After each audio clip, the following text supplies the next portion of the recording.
You're listening to Inside Eyes, and I'm your host, Laura Northrup.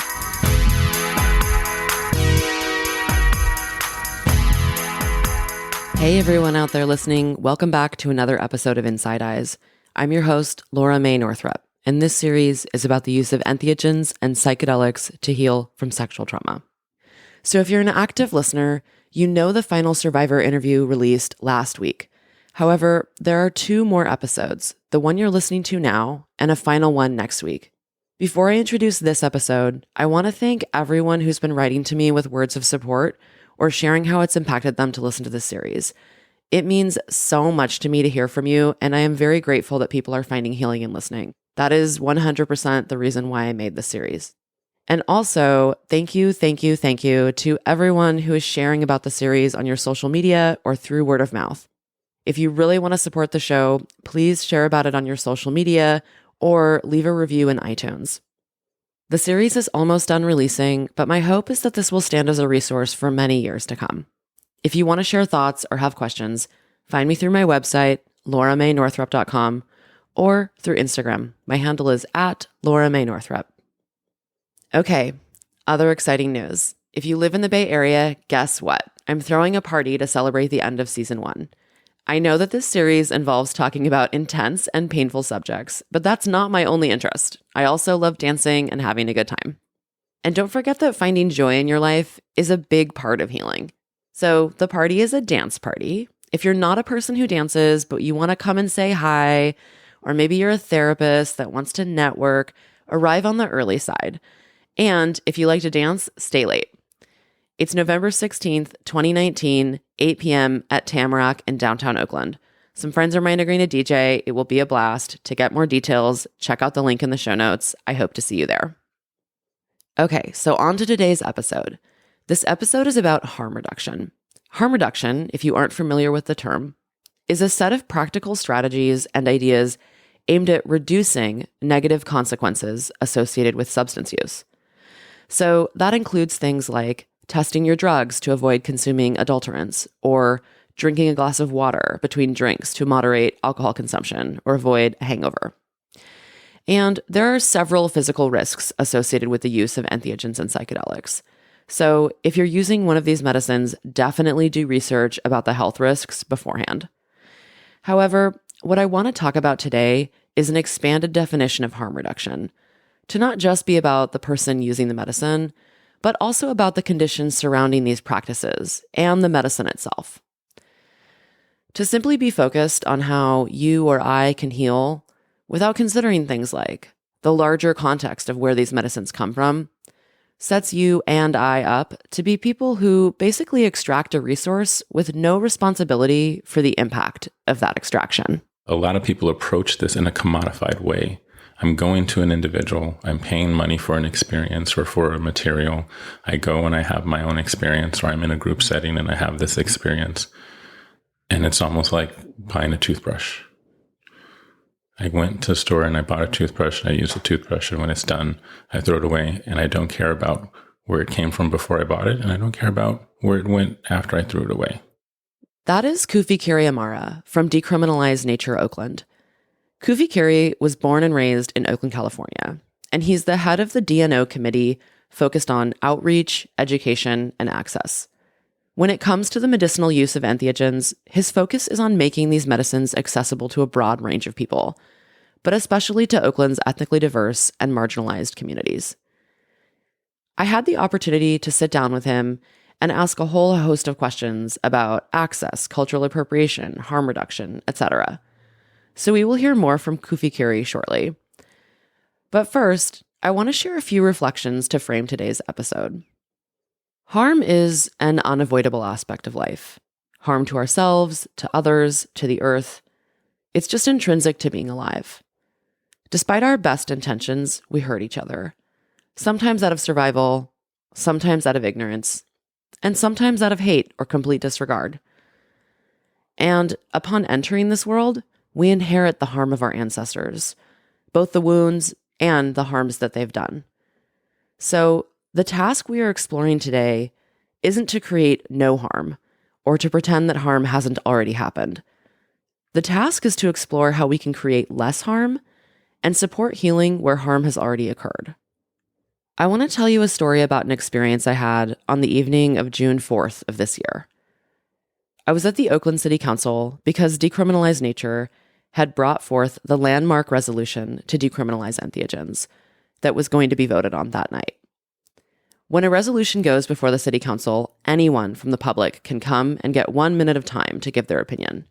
And if anyone else wants to cede their time to you, you can talk even longer than a minute. It was pretty clear that the City Council was going to vote yes. And so, before we entered the session, we were gently reminded that we probably didn't all need to run up and speak on the mic, making the session last hours and hours. However, people want to be heard. So, one by one, residents of Oakland told their stories. At first, I felt excited. It was really cool to be hearing people talk and feel like we were about to make history. However, as the time passed, I felt sort of annoyed that people weren't heeding the instructions of DNO. A lot of people wanted to talk and went on, and people kept ceding time to them, so everyone got to go past the 1 minute mark. And I kept thinking, we're going to be here all night. But then, as people spoke more and more, it got very vulnerable. People shared things like a large print photo of their face after being beaten by the police for possessing an entheogen, or narrowly escaping an addiction that would have likely resulted in death by overdose. I heard what this resolution to decriminalize entheogens really meant to them. And I know what it really means to me. And I felt so moved. It reminded me of another time in my life, a time when I felt that feeling of incredible hope and change. You know that feeling when you are acutely aware that you are making the future right now. In 2011, there was a general strike in Oakland as part of the Occupy movement. I participated in the strike along with tens of thousands of other people. And here is something I wrote that night. I watched the sunset with thousands of people from atop a giant ladder over train tracks at the Port of Oakland. I could see for miles, and the march seemed to go on forever. Lines and lines of people were cascading through the streets for hours. I will never forget the general strike of Occupy Oakland. I will remember forever the feeling of being united with so many others in a stand for justice. This memory came back to me on June 4th. People took time out of their lives, took emotional and political risks, and shared deeply in the name of justice. It sounds simple, but as I watched people cry and share about things like life, death, and surviving severe violence, I recognized what we are capable of when we join together and listen. And I watched the change that comes through the courage to speak to the truth of one's experience.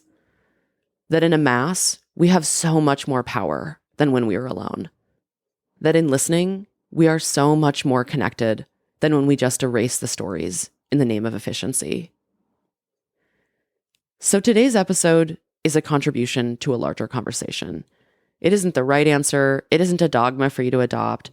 It's an offering for you to engage in and think critically about what is happening in terms of harm reduction when it comes to entheogenic plants and fungi. And just for clarification, Decriminalize Nature, or DN, is the larger umbrella organization that Decriminalize Nature Oakland, or DNO, is under. DN is the national movement that currently focuses on decriminalize entheogens, and DNO is the group that helped pass the Decrim resolution on June 4th that I was just talking about. The interview starts with Kufikiri explaining a bit about what the passing of that resolution on June 4th is really about on a community level. So it's about the resolution in its way, opening a door, allowing the opportunity to engage around education, because when something's illegal in the manner that it is, being able to engage publicly and have conversations is very limited. So it really was about a first step in the process to be able to open that door for those type of conversations. So really the focus is about engaging around those conversations, creating access and partnership through the people doing the work that in various communities, whether it be harm reduction, whether it be social worker, whether it be teachers or it be urban gardeners, whatever the case may be, around mindfulness and wellness. And so that engagement through education to inform about responsibility of agency and informed agency around access. All right. I'm wondering, just because this episode is about, kind of harm reduction and education, if you could say a little bit about what some of the risks are in using more powerful entheogens like ayahuasca, iboga, mushrooms. They all have their own risk factors. Some of those risk factors can be physiological. Some of those risk factors can be psychological. Some of those risk factors can be spiritual. It all depends to the degree of really starting from, I guess you would say, dosage. Not personally having worked with iboga, I would direct anyone to do their research, so I can't speak for that. I do know that in having done my own research, a lot of the concerns where the kind of work that works just with ibogaine, which is just one of the more singular alkaloids of the whole root of iboga, there are a lot of risk and concerns around issues with the heart. So in doing that work, oftentimes facilitators who work with that want to make sure that the practitioner has done some type of checkup on their heart. In regards to mushrooms and ayahuasca, I would say those harms would exist more in the psychological and spiritual elements and levels. So there are concerns with ayahuasca around people who have mental challenges, namely if they're schizophrenic. Though working with any type of entheogen that allows for an altered state, there's concern around anyone that's working with any type of mental challenge in being in that space, irregardless of the dosage. Mushrooms, similarly, the risk factors increase when the dosage increases. So doing half a gram doesn't pose as much of a risk as doing 10 grams. And so to that degree, the intention that the person's coming to wanting to work with this, whatever that is of why they're coming to it, is really where they would want to start and why they're coming to this work. And through that, sussing out where the risk factors are. Yeah, and it sounds like you're already kind of speaking to this, but my next question is, what can people do to reduce their risk? And if there's anything more you want to say beyond research? I find that working with entheogens is about creating an opportunity, a moment. In and of itself, a singular moment that is not integrated in a healthy way can actually do more harm than good, if not just neutralized and washed back into the ego monkey mind and doesn't really get the full benefit and expression of what it can offer. So to that, having a community or that can help you to integrate, having those practices daily that help you fold in the message you receive, because really it is about an element in a larger mindfulness, wellness practice that helps to get the fullest benefit of that experience. Whatever message you receive, how you integrate it, how you choose to integrate it, the intention you come to it with will greatly inform the benefits that you receive from that type of experience. So if you're working in an environment that's very chaotic and stressful, and you go and have the singular experience and go right back into that stressful, chaotic environment and don't do anything to integrate that experience, there's actually more risk for harm than good from an experience like that. If you have a community that supports you in a loving and beneficial way and has an understanding of why you're coming to this work and supports you in that and is available to you, where you have questions to help decipher the message you received, if you have some type of meditation practice, if you have some type of breathing work practice, if you do yoga, if you spend time in nature, how's your diet? How's your relationships interpersonally? These are things that all reflect kind of that moment of where you are. So if those things are out of balance, then that singular experience won't really have the full benefit of integration. I know that, with a lot of this work, people who are receiving it through work with a guide or somebody who has some kind of training or a lot of experience doing this kind of work. And I'm wondering if there's anything you want to say about people who are more DIY users. For example, people who are just meeting up with somebody who's a peer and they maybe don't have as much experience doing this kind of work, but they're wanting to get some kind of healing experience out of using an entheogen and really just doing it in more of a do-it-yourself kind of way. Entheogens will lead you where your intention as a compass you direct it. So whether someone's looking to be in ceremony with a facilitator or just looking to be in a space, whether that's indoor, outdoor, or however, and they're doing it DIY, the intention they're bringing to it is really the key in that. There's a good bit of healthy debate around, whether it should be ceremonial use, recreational use, in that way of how the tradition of what ushered it to the point that we're able to have the opportunity for access, the land stewards and the indigenous people that have shepherded this knowledge through thousands of years to be able to have access to even be able to do this now. Some people feel like it should only be in that manner. Some people just do it recreationally. They're almost like an amusement park ride. They just want that bit of escape and to have that experience. And they're not necessarily saying, I'm doing this because, this is in lieu of therapy and I'm really looking to go deep within myself.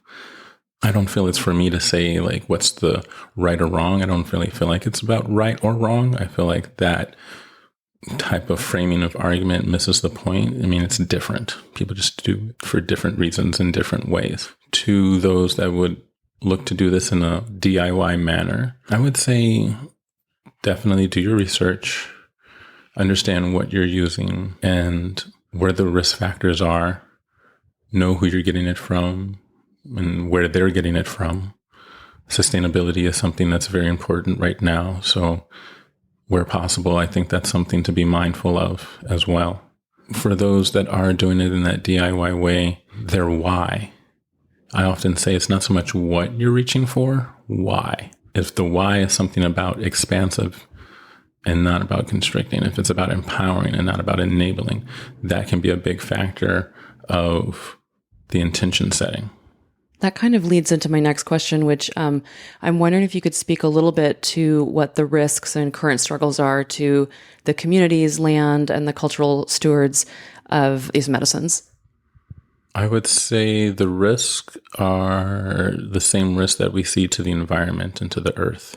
Overuse, non-sustainable practices, cultural appropriation, and access, because oftentimes the places, the centers, whatever they may refer to themselves as, that exist in the countries where these indigenous people reside are only accessible for those who in our society come from an affluent background, which I believe is oftentimes why people tend to go into doing it DIY, is because that's what's accessible to them. Oakland is known for having a rich environment of underground and facilitators, in which case it makes it easier to find people who are doing that work. Now, say you're somewhere where there is not that rich diversity of underground, yet you're still looking to have this experience. You may have a desire to have it in that way and in that manner, though it's just not accessible to you for where you are. So those struggles and challenges are really about access, about cultural appropriation, about sustainability, about honoring the cultural traditions. They all play a part in each other because there is more of an awareness around the existence than there is the existence of these entheogens, more so than there is an understanding of how they've come to be and how we've come to have this knowledge and be able to have this relationship and these opportunities. It's beneficial to have that understanding and that research as well, because I feel even if you're not someone who is affluent, a lot of people approach this in a commodified way. I'm going to an individual, I'm paying money for an experience or for a material. I go and I have my own experience, or I'm in a group setting and I have this experience. And it's almost like buying a toothbrush. I went to a store and I bought a toothbrush and I use the toothbrush, and when it's done, I throw it away, and I don't care about where it came from before I bought it, and I don't care about where it went after I threw it away. That cultural understanding beyond approaching this in a commodified way, I think, is very helpful in all those areas of the struggles environmentally and culturally. And you're speaking a little bit to this already, but I'm wondering if you could say anything more about ways that people can reduce the harms to the environment and the cultures and the people and the land that are traditional stewards of these medicines, and be in a greater action of solidarity. Understanding It starts with understanding the struggle and the plight of these indigenous people and where they are, not just what's happening to the land, but politically they don't have a voice. Oftentimes that they're marginalized communities and they're in places where they don't have a political platform to speak to their rights. They're not in the Constitution. They don't have access to elected officials. They don't have access to lobbyists and lawyers. Big companies come in because no one's looking and do what they need to do because they have the ability and the resources to do what they want to do. So I would say it starts with understanding of that, because as a gentleman broached me one time, he's like, I was in Peru and I see these places and all these people, and they're spending thousands of dollars for this experience, and it's so disruptive, and, we need to find another way to do it. He's like, if you could just make it cheaper, and then it wouldn't be as disruptive. And I'm like, well, if you want to continue along an economic model in that way, and then look for basically market saturation for a lower cost value, that's one approach, though you're not addressing the fact that people are still looking at it at a commodified way, because people will live in environments where they don't have the economic resources for certain things in their life, yet they still look to acquire them.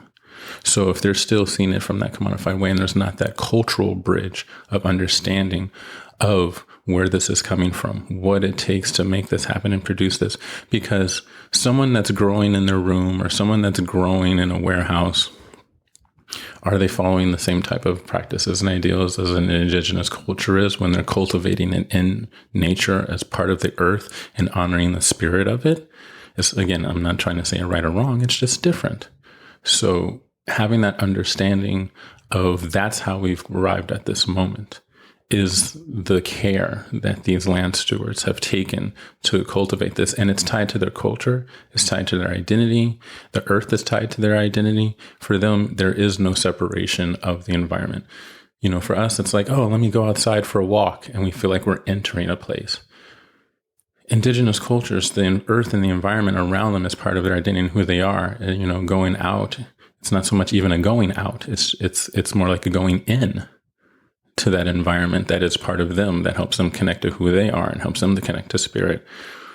So that cultural bridge that doesn't really exist, what I think can go a long way to help informing people about the benefits of doing this work in a deeper way, and also how they can show up however they so choose to be of benefit for the cultural traditions and the sustainability and the issues going on around in the environment and indigenous cultures being eroded away by consumerism and corporations. I just want to chime in here and tie this moment back to the beginning of the show. I think a big part of what Kufikiri is touching on is the transformative power of relationship. People who are non-native users of these medicines cannot know what the indigenous stewards that are suffering the impacts of colonization and capitalism need without being in actual relationship and listening. There are many things that non-native users don't understand about the culture of the medicines and the people. Part of the dominant culture in the US is to value being right, or knowing the answer, or even being a savior. So much so that we have a lot of opinions about how others should live their lives or what others need. And we have a lot of power and economic resource, but we can create a lot of harm with it through not listening or not building that cultural bridge that Kufikiri is talking about. Okay, back to the interview. In doing this series, I'm talking with different people about their perspectives on cultural appropriation and on all the things that you're speaking on.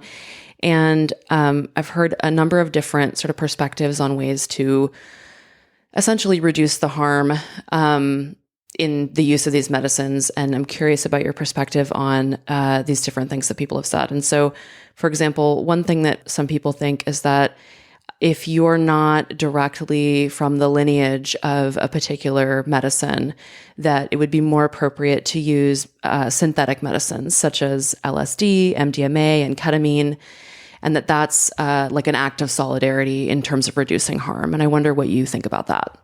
Good question. Challenging question. I see that question in two ways. One, I was having a conversation with a friend about need. And one of the things they mentioned in that conversation is if you are to acknowledge that these, for some, really sacraments have a consciousness, then they are not ending up in these spaces willy-nilly.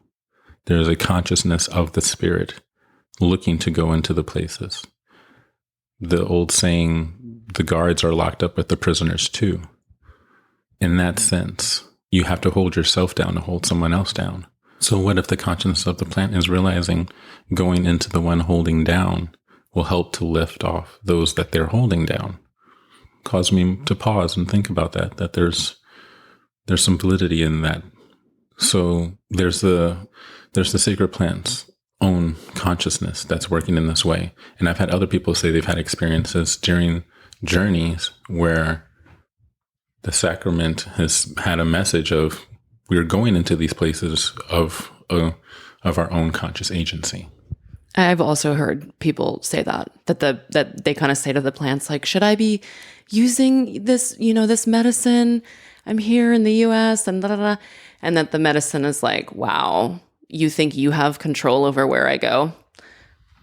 Yeah, right. And to that, the risk that we were talking about to these indigenous cultures, if it only exists there and then that culture goes away and is basically bulldozed over and buried under, then that knowledge and that experience goes away as well. So which raises the question of benefit for the greater. Now, it's not to say that anyone should be adopting someone else's opinion for their own, as far as feeling a very sacred connection because of the great sacrifices, because of the genocide, because of the hidden truth around the land stewards and the struggles that they still face today to be able to own their own culture. It's a very real thing. There was, even for DNO, conversations around the concern that we, even in a small way, mentioned Peyote for the native indigenous cultures of North America, where they felt, wait, you're putting our sacrament into your argument, huh? And so those are very challenging conversations to have because they do feel a sense of ownership. Because again, it's not just a sacrament that is not separated from themselves, from their ancestors, from their legacy, from spirit, from the earth, from how they identify. All of that for them is one. There is no separation in that. It's all in a oneness for them. This is a really interesting point that Kufikiri brings up about peyote and DNO's resolution. Peyote is at risk of endangerment, and Dawn Davis is a PhD candidate that does research about the loss of peyote habitat that could eventually result in an actual endangerment status. The habitat loss of peyote is directly related to colonization and the genocide of Native people by the US government. What was formerly peyote habitat is now agricultural farmland. Being on a variety of psychedelic-oriented internet forums, I have seen this conversation go down in different ways over time. Some people think that non-native users should not partake in peyote in order to prevent extinction and preserve what little medicine there is for native users. Others think that is exclusionary and that anyone should be able to access this medicine. As Kufikiri said earlier, many people come to these medicines in a consumerist way. And that can result in the idea that you should try every entheogen, the same way that you might collect every figurine from the McDonald's Happy Meal boxes. So, in thinking about these sacraments as medicines, would you try every type of antidepressant just to say you had done it? It makes sense to me that DNO chose to decriminalize peyote as a symbolic statement against the criminalization of all entheogens. But we do need to ask ourselves, just because you can access it, does that mean you should? Okay, back to the interview. Okay, so my next question it's in the same vein. So another thing that I've heard people suggest is that, in terms of the overharvesting of ayahuasca and iboga, and obviously I just spoke to peyote, one perspective that people have is in the US is that if you are going to use an entheogen, that you should be using mushrooms because they're so easily cultivated and thus, obviously not at risk of endangerment. My thoughts on that are also tied into my thoughts around where entering into the space of working with entheogens, there are levels really to it. Someone who is less experienced or new to the space, mushrooms, because they can have an experience that, for lack of a better word, can be more tailored depending on dosage, is a good way to have that entryway and to gain that deeper understanding of what it means to be in an altered conscious state. I feel like sometimes it's not so much of what you're going through physically in your physiology with working with an entheogen. For some people, it's about the loss of control. So there is a benefit there in working with mushrooms in that space and in that way. To say that ayahuasca and iboga in almost a geographical way should remain where they are gets into access, because they may not cost a lot to have that experience where they are, though who can get to where they are does bring in access questions. Sustainability is a big issue, and not just in the entheogenic space. A dear friend of mine spoke to me about how the dangers and the risks and the things are happening environmentally with the frog bufo, and how that environment and habitat's endangered. And to a certain degree, even illegal organizations, because of demand, are looking at what they can do to benefit from being in that space. I was really taken aback by that. I'm like, wait,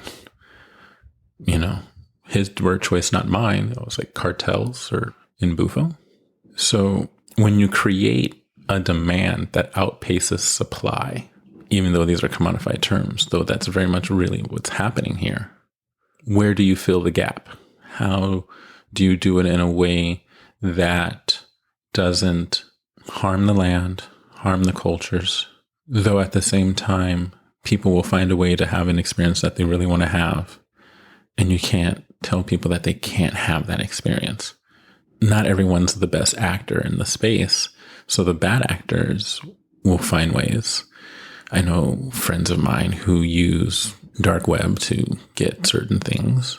They're not really concerned when they do that of, was it blessed and did it come from the proper land and were the people properly paid for it? Like, that's not their concern at the time. They're looking for an experience.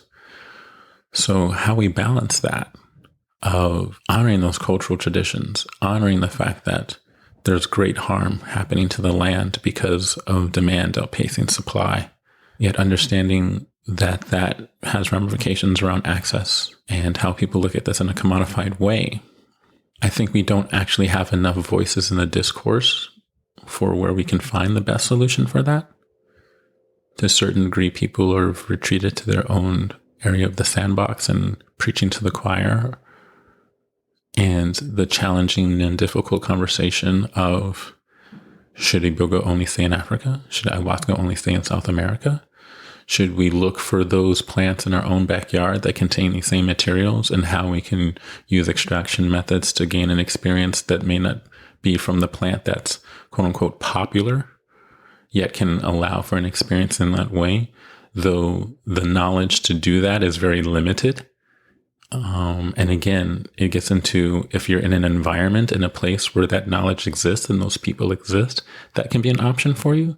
Though if you're somewhere that's very more urbanized, or somewhere that's not as culturally diverse, that's not an option to you, then are you to just go without the experience? I myself have more questions than answers in any way around that.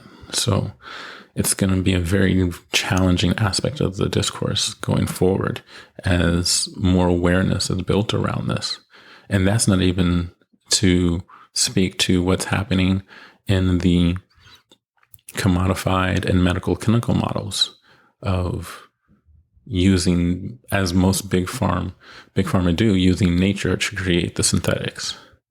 So where are they getting that stuff from, and what does that look like? Sure. And I mean, one thought I have when people say to that question earlier about, that you should be using a pharmaceutical instead of an entheogen. Okay, so what's the impact on the world of supporting big pharma?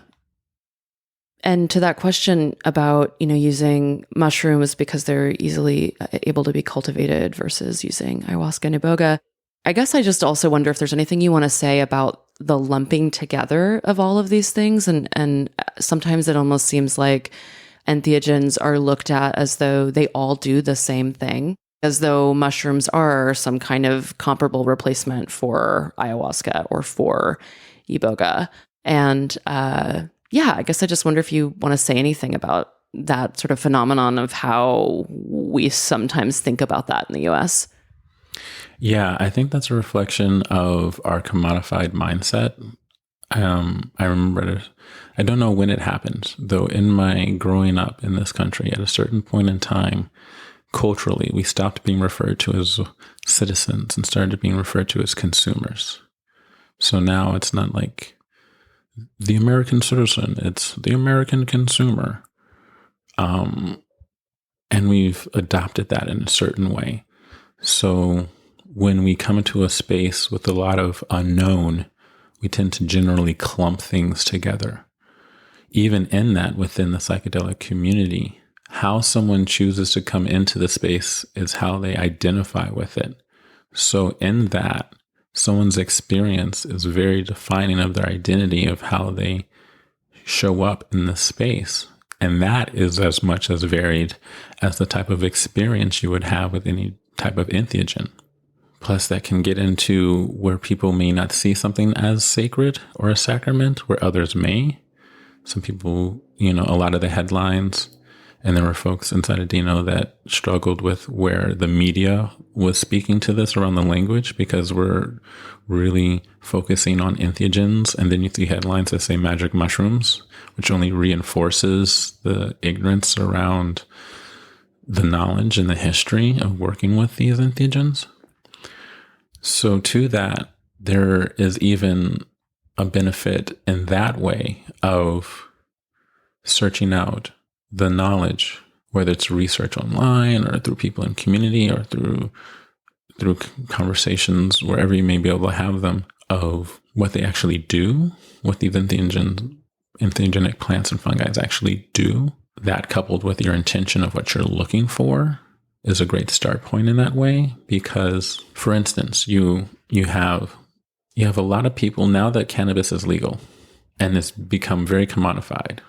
Though I know individuals who identify within the psychedelic community who see that as an entheogen, as something sacred, and the relationship they have with it, they treat it as such.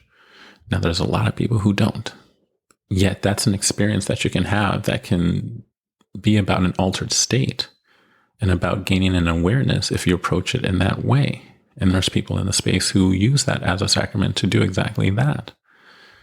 Then you have things like Salvia divinorum, which can also lead to having an experience in an altered state and what type of message you can receive from that.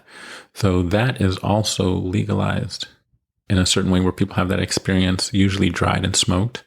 Though there's other ways to have other experiences with it. And so that reinforces that commodified relationship with it.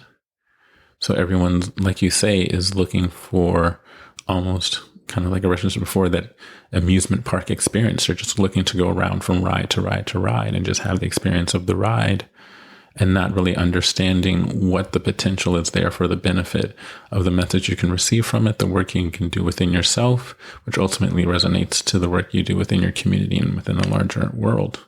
They're not all the same. Just say that. They're not all the same. Again, if we are going to honor and acknowledge that there is a consciousness and a spiritual element to each one, you're not going to eat an apple to taste an orange. You're not going to eat a strawberry to taste a cantaloupe. You recognize you're having a different experience each time you're consuming something like that. It's not that different than entheogens. It's just happening in this psycho-spiritual space of altered consciousness. Okay, so changing course a little bit, do you want to say anything about, just in this larger conversation that's happening around entheogens, who's at the table, who's speaking, tokenization, really just like who has access to even be able to talk about this stuff and be heard? Yeah, it's only because there are people who are beating on the gate saying we're not in on conversations that I think some people's hands are being forced to even acknowledge and give consideration to that. Otherwise, things would probably operate as usual, given that there's the scientific community is being the spokespeople for the mainstream emergence, because to push back against the false narratives and the dogma and the rhetoric from the war on drugs around what most people would call psychedelics, though others would refer to as entheogens, the medical and scientific community are being the poster people for that, because people who don't have an awareness of the history and the legacy of this work happening in indigenous cultures will trust a scientist that says, this is safe. And they're like, oh, okay, it's safe. And then they'll have a commercial around Big Pharma where 5 seconds talks about the benefit and 45 seconds talks about the harm. But they'll still trust a doctor that says, take this pill. There are a lot of marginalized communities that have issues with the scientific and medical community. There is issues around access and equality and equitable service within that community. So when it's whether the commodified or the scientific medical approach, and you know that most communities that exist within a city proper, for example, somewhere like Oakland, aren't voices that are being heard in those spaces, do not have access. How do you combat that in a very real way, where you're not just using some quota system of entheogenic, affirmative action, or saying, hey, look, there's a person from that marginalized community in the room, problem solved. We've stopped bugging us about why we don't have someone in the room. Now there's someone in the room, even if that person's voice reflects the people in the room and not the people not in the room. Well, also, cool, one person, Exactly. That's not really in favor of access. That's just in favor of not feeling guilty. Right. So if your intentions are just to not feel guilty and not be bothered by people who are making a voice heard around this issue, then that's going to speak to the methods you're going to use to try to resolve that issue in the first place.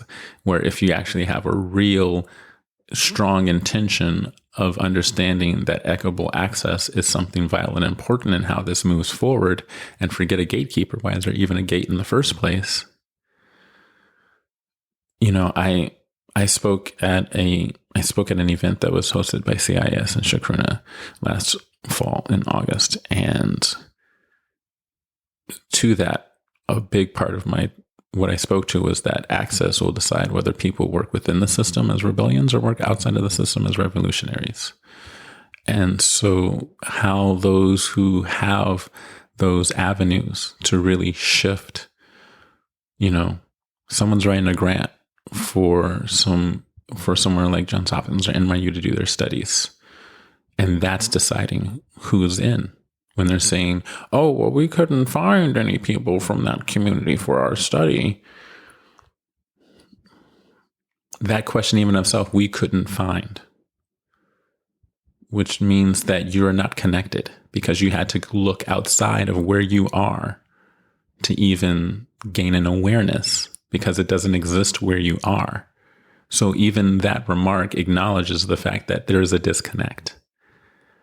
Building a stronger connection there so that we have more voices from various communities, especially the marginalized communities.